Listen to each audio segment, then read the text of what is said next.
science and math in particular can be quite alienating to students. And so I think ecological humanities is a great way to actually make it make sense. Students want to be part of their societies. They want to contribute. They want to question. Just like we can think of our planet as a larger us, I do think that there is a larger us that extends beyond the planet and a larger story of who we are. And so in that sense, I would say we're not really alone. We're part of, from our perspective, can keep filling out the universe with who we are and what it means to be a part of the universe and what it means to be the universe itself.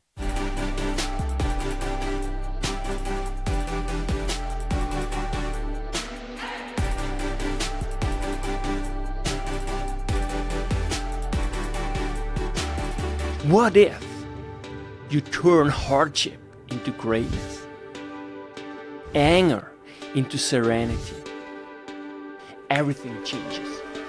Make your life a masterpiece.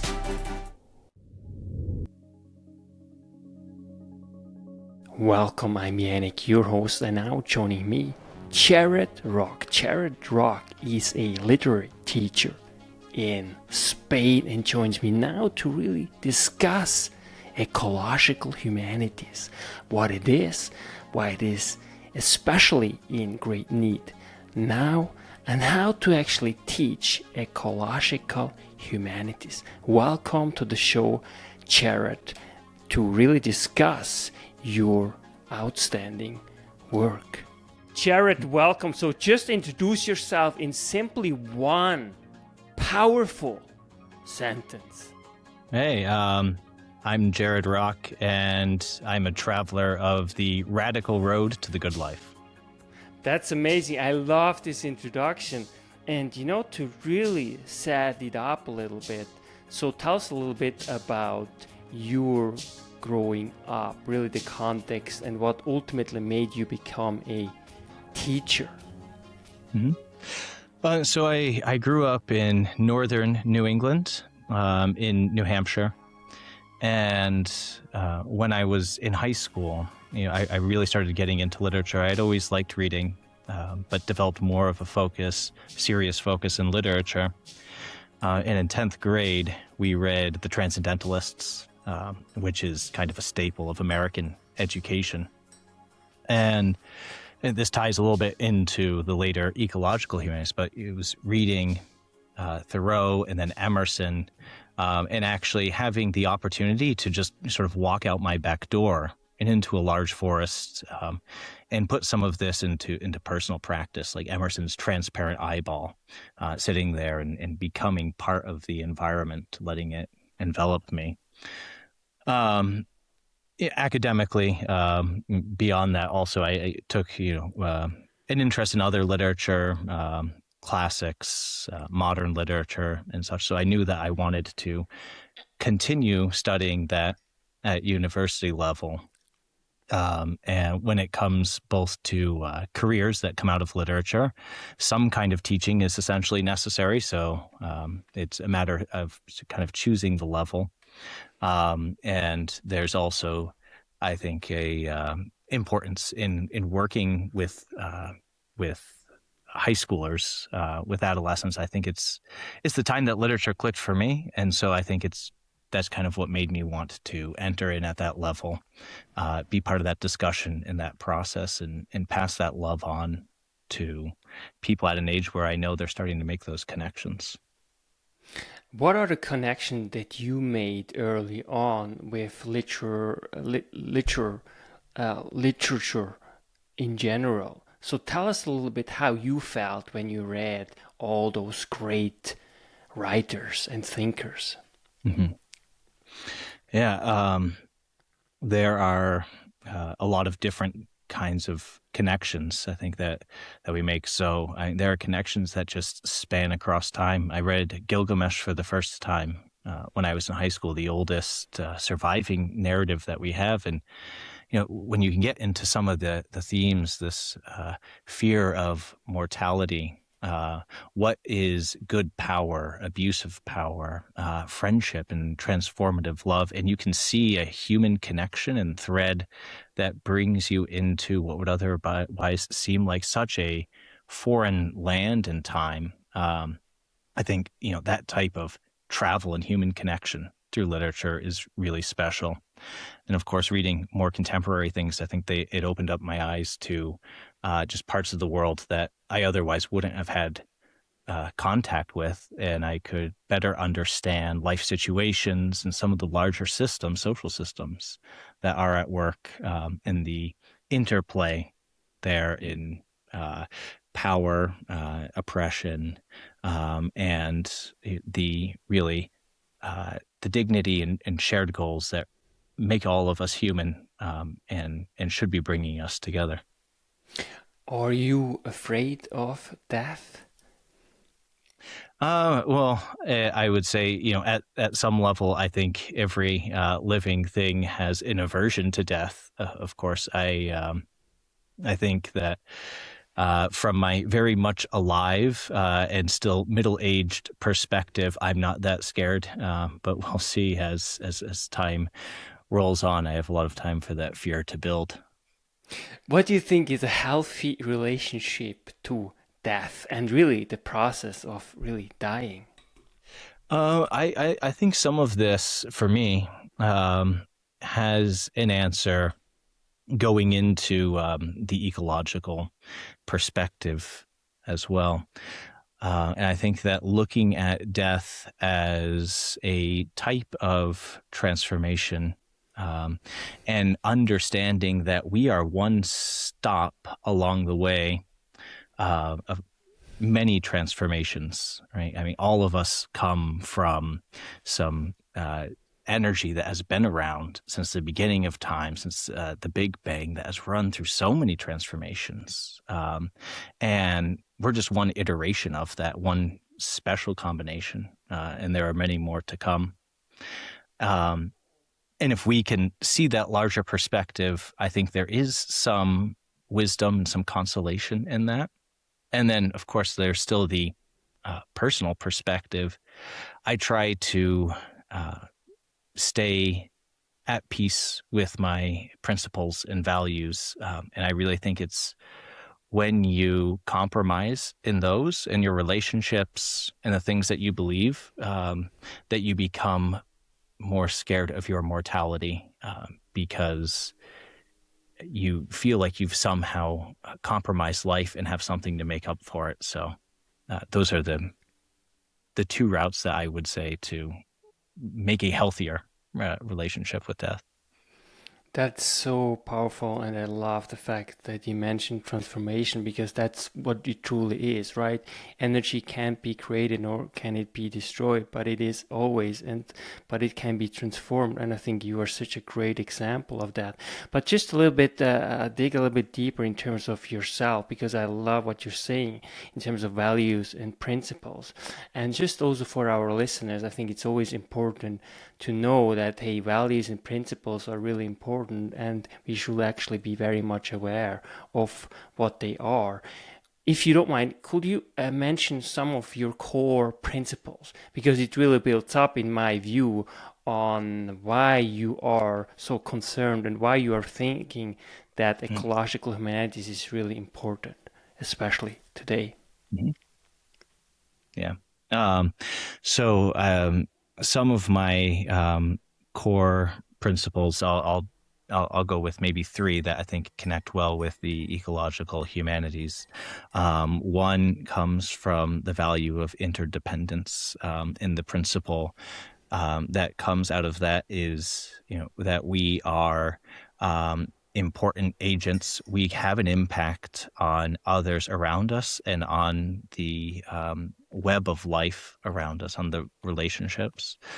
But we are also part of that web and of those relationships. We are not independent and don't stand alone. And so bringing those two together, our personal actions and the various social and natural webs to which we belong, I think is important. Another principle of mine is in treating everything with its own inherent dignity. This kind of comes back to that interdependence. But when we look at the web, we have other people in our social webs. And I think what is maybe a little bit of a jump for some people, especially sometimes for high school students, is to move beyond the human world, right? That there are other systems, creatures, non-animate living things, and even non-living things that have a special journey of their own and their own dignity. And we should always approach our relationship and our interaction with some kind of acknowledgement or understanding of that. And then the final principle that I will mention that I think is really the most important for me is that anything that we do, whether we're working for transformation, whether it's through cooperation and conflict, that we should be working through love always. And I think that love is it's the greatest connector of all things. And if we don't see the world and others with love, it's really impossible, I think, to work for justice, to work for good transformation. And it's hard, I think, to really see reality. Love is also a key, I think, to being able to look at some of the gritty realities of our world, which is necessary if we really want to be serious in our time. I think this is really beautiful. I think that's so powerful. It's actually also one of mine, right? It's really love. Like always do whatever you do with the intention of really being guided by love, whatever it is. Of course, it's really hard. It's really, really tough, right? But I think it's just so important that you have some core principles that you can look up to and say that, okay, I'm still working on it and I will work on it until I die, but at least I have a compass, right? So that's really beautiful. So let's go and dive into it. Thank you so much for really sharing this because I think it's really helpful and it's beautiful because we need that, right? That's what we need. And of course, I think a lot of people have that, but oftentimes everyone, because that's what really diversity is, right?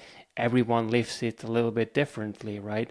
And that's what you also see oftentimes in politics, right? There are just different ways of seeing it. It's basically we don't necessarily disagree on the issue, but oftentimes we disagree on how we actually address it in a positive and conducive way. So beautiful. So let's walk us through. So what is it? And give us some taste of what you already have done with your students and the impact it had while teaching ecological humanities. Mm-hmm. So I'll start off big picture with the ecological humanities and then move it towards the class. Right. So, and actually, why don't I start off big picture with the title of your podcast? I think actually kind of ties in well with this. You know, why knowledge matters. Knowledge matters for us to be able to take action on what we know, to be able to understand the systems that we're in and the abilities that we have and the options that are open to us. And I think that we have enough knowledge now about the ecological crisis of our time. We have enough knowledge about the damage of extractive systems, which our economy runs on and which our social systems run on.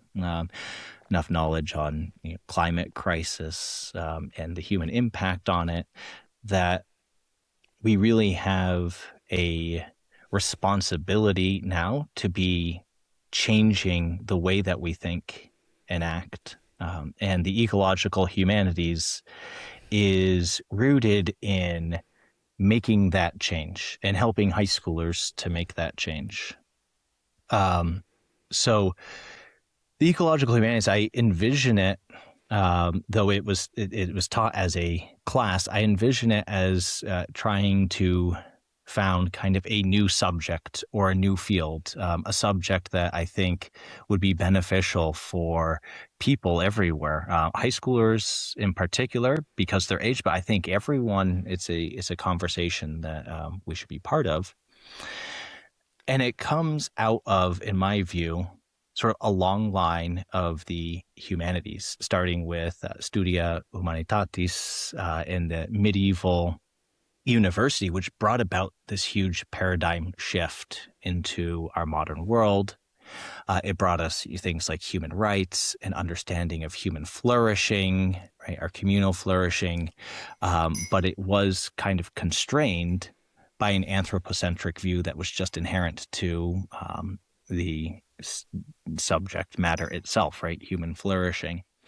And ecological humanities is an attempt to, at this time, with the knowledge that we have and how we know we need to go forward, take the next step. We know that we need a subject like the humanities that can bring about a paradigm shift, but is not anthropocentric, that is ecocentric, and that it should be quite radical, I think, in its implications, just like the humanities was quite radical in its implications for the established institutions of its time, because it gets you to rethink really what the values of society are and how things should be run, how our systems should be set up. So that is the really big picture of what we're trying to do with the ecological humanities. Now, I would say, in a way, that field already exists through writers like Emerson, John Muir, Aldo Leopold, Robin Wall Kimmerer. So it's just not named, and it's not studied as a subject per se in schools. And where those authors are studied, it's usually under just literature or maybe like ecological studies. So we took some of the established field that, or works that are already out there, and tried to create a program around that. I can talk about the larger program later. The larger program didn't come into full fruition, so it'll bring us to the class, but a program that would progressively bring students through stages of exposure to nature and rethinking their relationship. Now, core to that was the pilot class, which we just called Ecological Humanities itself. And I launched that class with Gravir, who was a science teacher, and another colleague, Mike Schwerk, who's an art teacher. So the three of us brought our disciplines and our ideas together to create a class that was really outside of any established discipline. We didn't want it to be a literature class or an art class or a science class. We wanted it to be its own thing that got students to go out into the natural world and rethink some of the assumptions that they've gained just through their enculturation about what it means to be human versus natural, which is, there really is no divide there, but we tend to think that way because we have this kind of dichotomy between the social and the natural. And then to rethink some of the values then that tend to prioritize our social systems and our economies over the natural system. But in order to do that, we really thought, exposure to nature and being able to kind of think from a critical, clean slate and rebuild some values and narratives about what it means to be a natural citizen was necessary. So the class was interdisciplinary in bringing those three perspectives together. It was run as a class that was really based on dialogue mostly, and place-based learning. So we would be outside most days doing things. So it could, we're doing things in a urban setting, but we're still looking at nature right in the urban setting, which I think is really valuable as well, just because we tend to think nature is so distant from us, especially if we are urban. And we would give the students texts or questions based on or after they have some experience with nature that leads into discussions, right? And it leads into discussions of, well, like a starting question, what is nature and what isn't nature? And then start pushing back on some assumptions through the dialogue, right? So what students say, then we, have some ideas perhaps as they bring up definitions of nature. Well, if nature is something pristine, that's usually the first place they go outside of the city. What about this fig tree right here on our campus? Isn't that a piece of nature, right? Bring it into the classroom. What about us, right? We're mammals making noises, talking to each other, but are we not natural, right? Aren't we part of the natural process? And so we do a series of just nature-based experiences with follow-up discussions, and kind of let the discussions itself lead the students to questioning received norms and coming up with new definitions of their own of what nature is and what our responsibility to nature is.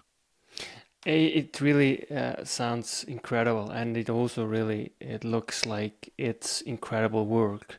So how did this unfold? Because once you start collaborating also with other teachers, it's one thing, it's really cool, it's very encouraging, but it makes it even harder, right?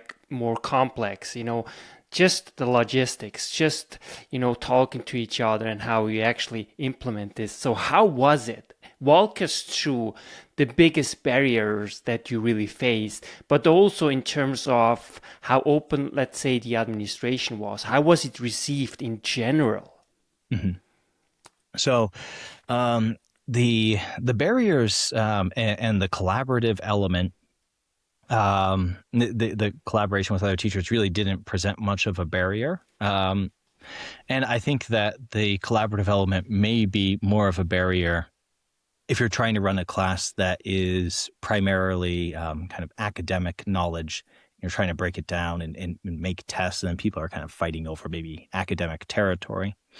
But since it was so much based in experience and discussion, having two co-teachers that bring in two other perspectives, and we just think of ourselves as three other people along with the students who are part of a discussion, though we've maybe come up with the first question in discussion, and we're responsible for asking other questions if the discussion is lulling, meant that the collaborative part was it really, there was no difficulty there, and it was just so beneficial actually to have someone else who is an expert in a different field kind of chiming in with some knowledge that I wouldn't have as a literature professor, but is highly relevant to the topic that we're talking about. The reception of the program in terms of the school community is, the unfortunate thing is, since it is not tied to a regular subject, I think a lot of people see it as not a serious class. And so you have to try to get past that view, that insistence that a class needs to be sort of packaged within an academic field for it to be taken seriously. So there was, in the wider community, I think, some view that ecological humanities is just a kind of a screw around hour, right? We're outside most of the time. We're having discussions. We're not doing a lot of, we actually did do a few labs, but for the most part, we're not doing labs or tests. And so some people think it's not as valuable. The administrative element is mixed, because there are people in the administration who right away kind of oppose this because they think it's taking away a class hour that the students would otherwise be doing academic work, right? But the president of the school really kind of supported this idea. So having that support was important to getting the program off the ground. The administration that came in, the campus director and some others, I think were just kind of maybe they didn't really see the value of this because they're focused more on test-driven education, like the College Board education or the IB, because that's where their minds go. And that's where they think education happens. It has to come in some kind of corporate packaged curriculum that gets a standard score that gets sent off. And we can talk about how that system itself is really problematic because it is just replicating an extractive system within our schools. And we want our schools to be spaces where students are asking questions, actually feel a sense of agency to question the world around them and change things.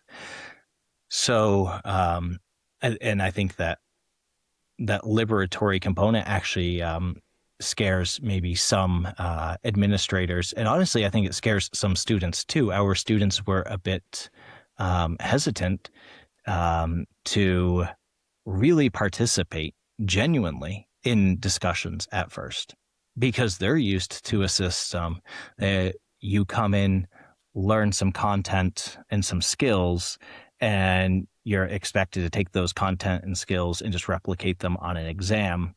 And there's some kind of gold right answer that you're working towards all the time. Whereas our class really worked in openness, right?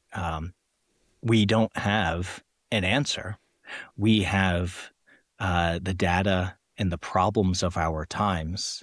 We have a shared social system that we can critique and talk about.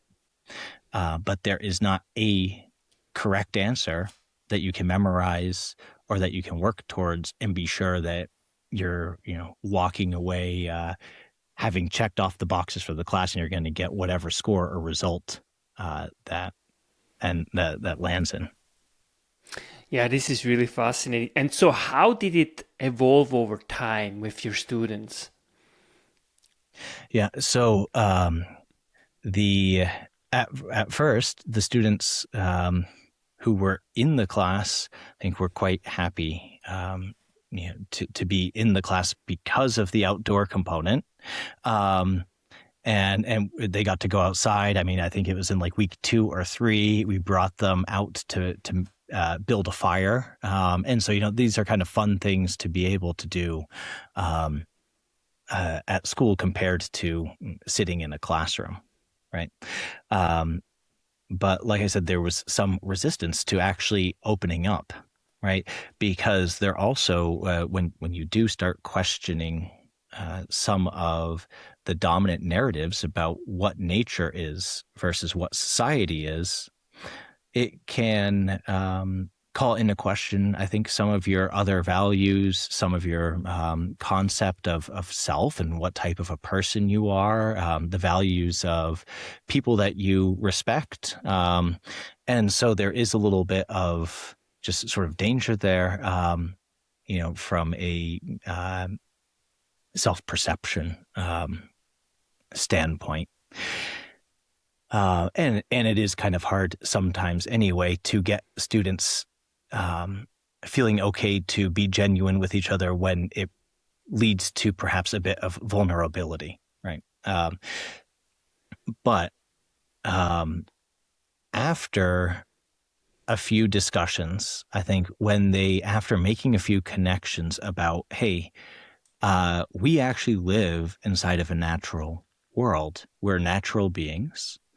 Our social system and the things that we kind of look at as like the concrete real are imposed onto this larger natural order. I think that some of that change in perception actually was kind of enlightening to the students and invigorating a little bit.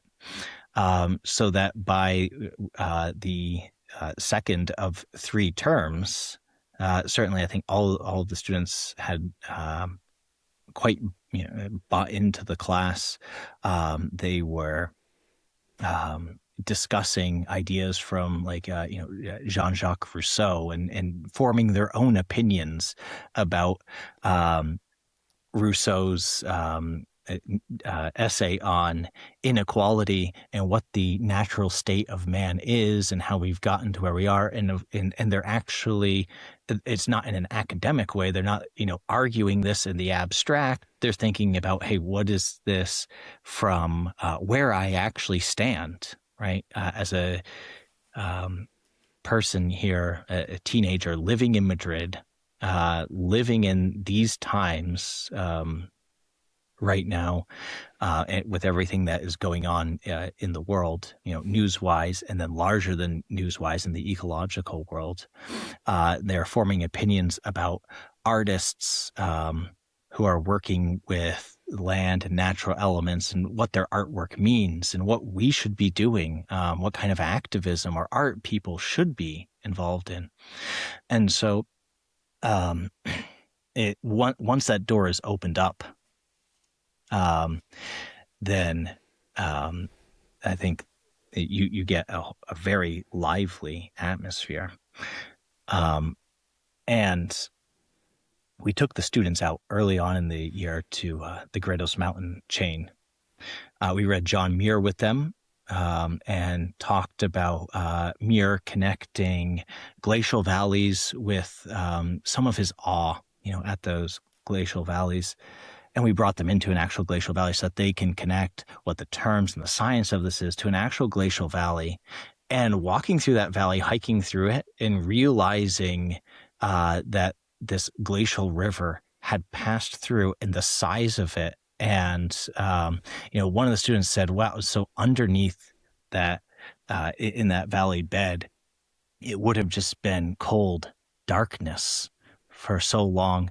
And it was, you saw the kids kind of standing up, looking over the valley with that interpretation, and you could see the kind of spiritual enlightenment that when you understand a place and a process, it really brings about awe and respect for this natural system. And then knowing that you're a part of it, I think is really not just empowering, but it gives you a sense of belonging, I think, beyond anything that we could offer in just our social systems.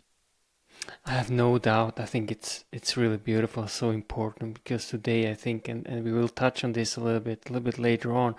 Before we go back and actually also ask in terms of implementation, right? It's one thing of taking an integrative approach. In other words, like whatever you teach, you do it, and you integrate what you basically propose in ecological humanities, but it's a whole other game to actually create a new subject, right? Because it's very political, right?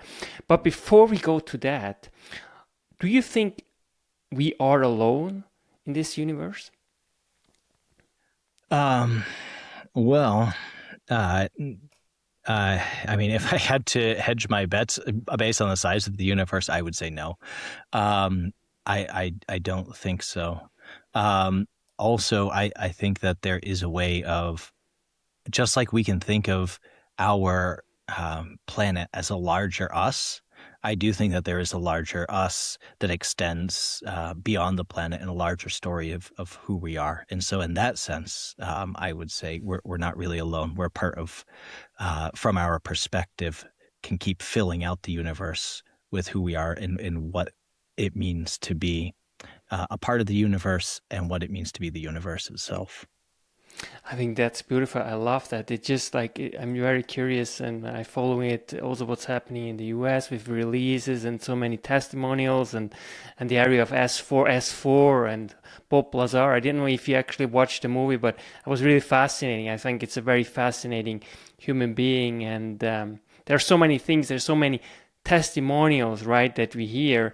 So it's really hard to actually think that it doesn't exist. But I don't really know, but I love what you just said. It's basically an extension of somehow of who we are, just in another way, right? As we are just part of the universe, but there's something larger and a bigger story that Yeah. tells us. But yeah, it's very. And Are you interested in those kind of things? Because it's also something that really ties into what you're doing, right? Especially in your field, it has a lot to do with imagination, and I think that's why also the founding fathers of the U.S. they were so incredible what they actually saw and how they crafted the Constitution. And so, what do you think about this? um, so, yeah, I think the imaginative element of thinking, if there is life out there in the universe somewhere else, if the universe itself has consciousness, anything like this, I think is actually a great exercise, and it does come back to an ecological perspective, right? Um, when we understand the world and interpret it through the way we see it, it's very easy to become egocentric, right? And what we're trying to do, of course, is put eco over the ego here. And an ecocentric view should be able to take other perspectives into mind. I think thinking of an alien perspective, for example, is just kind of a wonderful thought experiment, especially since in almost every type of fiction that has aliens, they are, there are probably some exceptions to this, but they're mostly objects, right? They're mostly enemies, dangers, or they might be something to interact with in some science fiction worlds, but we know that the human is preferable. But to think that alien life, or even a different type of consciousness, if there is, higher consciousness, that we have our own perspective, our own dreams, our own desires, is great to think about, and we can bring it right back to right here on our planet. Take a life form that we consider a lower life form, like a rodent, or a totally different life form, like a plant, right?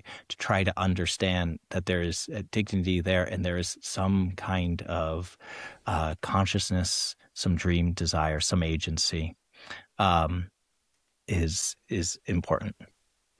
What made you to go to Spain, for example, and work abroad? I mean, you're from New England. I love it. I actually traveled also through New England. It's a beautiful place. Mhm. So, what made Yeah, you decide to quit the US and go and work for some times? I don't know how long you have been living there now, but yeah, what was it? yeah. I love New England too. I go back every year. It's probably actually my favorite spot in the world still. But I've lived my entire adult life outside of the U.S. I did my internship to be a high school teacher at the American School of Quito in Ecuador, and then got my first job there. Met my girlfriend, who became my wife there, and I worked there for 4 years. Then I moved to another American school in Beirut, which is one of the oldest American schools still operating in the world today. Another in Seoul, Korea, and then here to Spain. And I've kind of enjoyed this life of every 4 years moving from one country and culture context to another, and doing my teaching that way. That's amazing. I mean, it blows me away, and I think that really made you who you are today. How did it change you as a person? Yeah. Um, well, I think when we're talking about, questioning any kinds of norms, or things that are just inherited that seem like they're natural or inevitable but are not, um, it is difficult to get out of those social and cultural norms if you don't go and live somewhere else. So I, if I had stayed in New England, which is a wonderful place, and uh, I'm sure I would have had a great life there as well, but I probably would have had less practice, I think, critiquing the United States and U.S. Culture and dominant narratives than I have, doing it from afar. And I also would have, I think, a much more constricted view of the world. Reading is of course wonderful and it connects us, but there is a difference still in actually going and talking to living people, in the Andes, for example, and hiking those mountains, and not just visiting, but living there, being part of the culture, and doing that in different places. It expands your view of what it means to be human, of what the possibilities are, and what our shared condition is. That's beautiful. And let's just go back in terms of implementation. Now, how do you envision ecological humanities as a subject in and of itself? Do you think there's any chance that it will be one day actually implemented, or how can you find a way around with, for example, an integrated approach, which you to some extent did, right? You worked collaboratively with your other subject teachers, right? And you could potentially develop a program in which you teach, let's say, history or literature, but at the same time you twist it in a way that you can indirectly or directly, even while respecting the content that you are obliged to teach, to really incorporate the ecological humanities in one way or another. Yeah. So I would say I do have a few articles that kind of set out my vision, and I could share the link. I don't know if you post links always with your podcast, right? I could share those, which would give a little view, but I am definitely a believer in every community and teacher doing what is right, from in their context, for their community, because what we're trying to get around with ecological humanities, and really any good education, is a one size fits all, or prescriptions that have to go everywhere. So we did it with an integrated standalone approach, and there are benefits to that for sure. But I think that the more important thing is the critical component to it, where teachers and students are questioning the assumptions about what our relationship to nature is, and they're bringing in the actual knowledge and data on the state of natural systems, how they work, right? What kind of impact we have, where that impact comes from, and really analyzing that, not just to understand it in the abstract, but to understand what our place is, how we need to act. And they're trying to come together to consider, well, what norms actually should we have? What should our values be? What should our morals be, given what we know now? How should we change our institutions, right? If our institutions are damaging our planet, then what do we need to do? And asking those questions in a way that gives students the freedom and the agency, I think, to actually really pursue them beyond just some narrow scope that is directly related to a test and is more open, I think is sort of the key to bringing this field to life.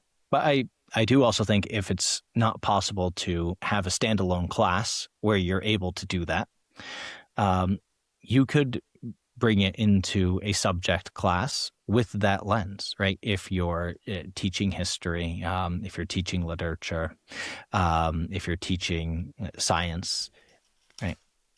You could look at how our current systems and narratives have come to be through the historical lens, what their implications have been over time, their impact has been over time, where we are now, and where we are headed unless we change course, and then seriously think about, well, what needs to change for us to change course. And I think that's the important part, to give students a lot of freedom to think and go down dead ends, and then come back and discuss with each other to try to reimagine things together.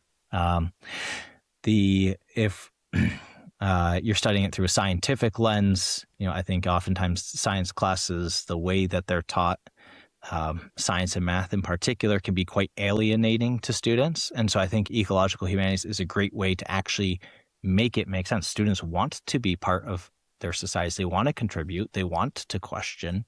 And if we say, hey, we are on the cusp of real ecological and social collapse and disaster if something doesn't change. This necessitates change, and we have enough knowledge, to know that. Why don't we look at some of the science content, but with its real applicable lens back to what does this mean then for the way that we're going to act? What does this mean for some of the values that we hold, right? Is it really okay to continue down this kind of, capitalist path without putting some kinds of safeguards or restrictions on it? Knowing where that's going to lead us. Is it really okay to continue teaching in this way, or look at any institution, right? Knowing what it is leading to. So that way you're at least giving students the space to take whatever the content is and use it to imaginatively transform some institutions with that larger ecocentric perspective. What's the role of technology, particularly social media? Do you think it helps, or it actually is to our disadvantage when it comes to the implementation of really ecological humanities? Mm-hmm. Yeah, this is, it's a mixed thing, of course. So I am of the mind, probably like most people our age, that social media has had a lot of negative impact on our social well-being, our mental well-being. I feel it myself, and I think you and I we're part of the last generation that actually had some experience pre-smartphone and social media, so we do kind of know what both worlds are like. There is, of course, the positive component to it as well, which is that it does it can amplify some messages, and I think that a lot of current social movements and criticisms and such are actually kind of coming to light because of social media. And yet it still is a harmful thing. So it's a double-edged sword. But I think it, on the positive side at least, it has the potential to take some of this knowledge and just kind of bring it into common knowledge with the impetus of, we need to act, right? We need to change. It can get that message out and connect people. How do you use technology in your classroom? Do you use it in one way or another? What's your relationship to tech? Do you think it's helpful in order to enhance learning, or do you think, are you rather more on the negative side? It's like we gotta probably go back to the very basics. What's your view? Yeah, I'm a back to the basics guy. I keep tech, kind of out of the classroom entirely. So I even back, I don't know, 5 years ago or so, I was, I thought Google Classroom is great because I don't need to print so much paper. I upload it there and students read it. But I've just noticed reading off of a screen is it's problematic even when students are not distracted by something else on the screen. It wasn't working as well. So I've gone back really to just physical books for literature, but even for handouts for smaller things, printing them out, having students annotate by hand, and keeping it paper and face-to-face discussion. I think it's important for social skills, but also that cognitive development. I don't know enough about the science to know why, but experientially, it works better for me as a teacher, and I think I see it working better for the students. Yeah, it's so good actually to hear that, because I was on the fence. I'm always like, well, you got to find a way out. There are positive and negatives, but when I was in Costa Rica teaching, I went back all pen and paper, and it just makes such a difference. Even though they initially they hate it, but in the long run, it will greatly benefit them. And I think the science is very clear actually on that too. That if the more senses you activate while learning, the more likely you're able to retain the information. It's really basic, and oftentimes it's kind of these cycles, right? Everything is basically in cycles, right? And we are always trying to we reinvent the wheel, right? But look, our brain, our physiology hasn't really evolved the past 200,000 years. So I think it's really important, and I'm so glad that you too, because I really see it as a social responsibility.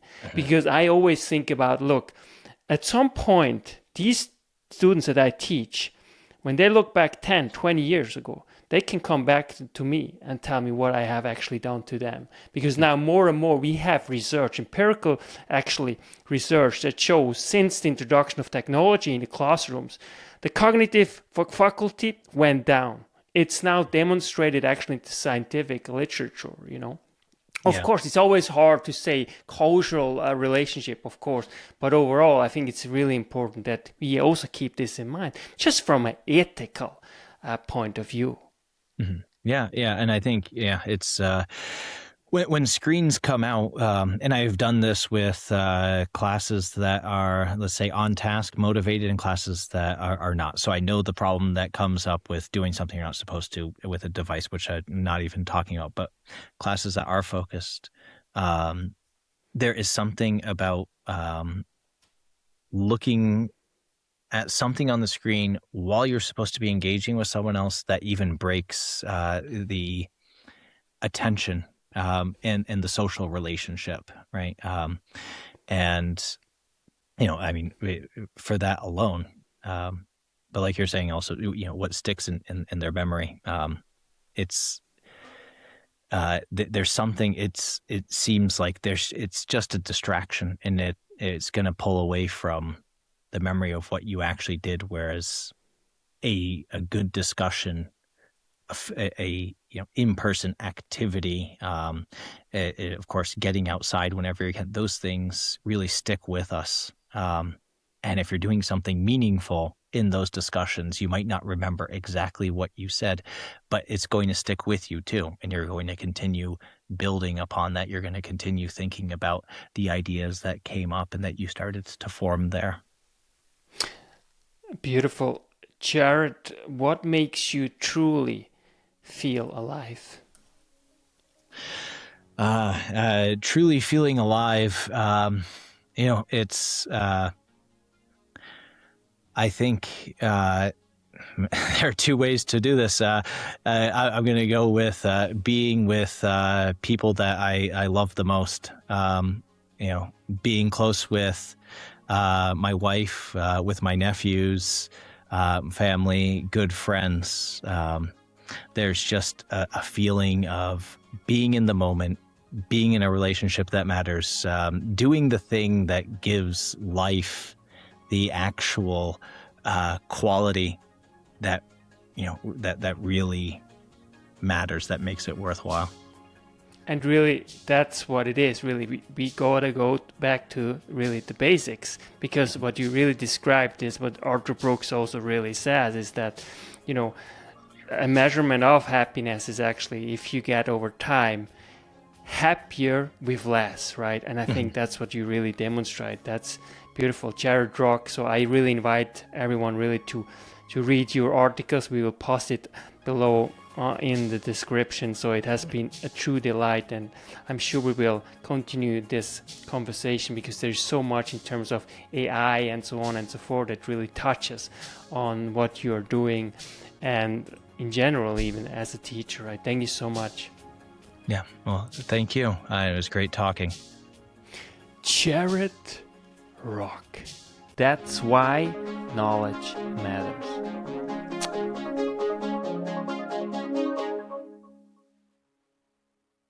Make your life a masterpiece. Visit now programs.the-ykm.com.